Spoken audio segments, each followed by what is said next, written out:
Today we show how to match button with pager. Let's long pressing key up and down. Choose the save number mode.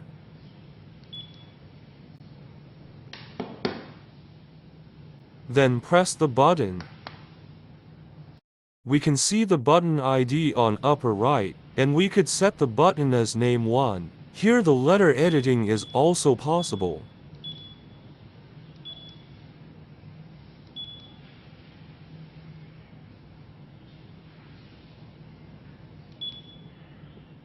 Let's press the button for testing. Here we can rename the button not only service but also other functions. And that's all. Thanks for watching. See you next time.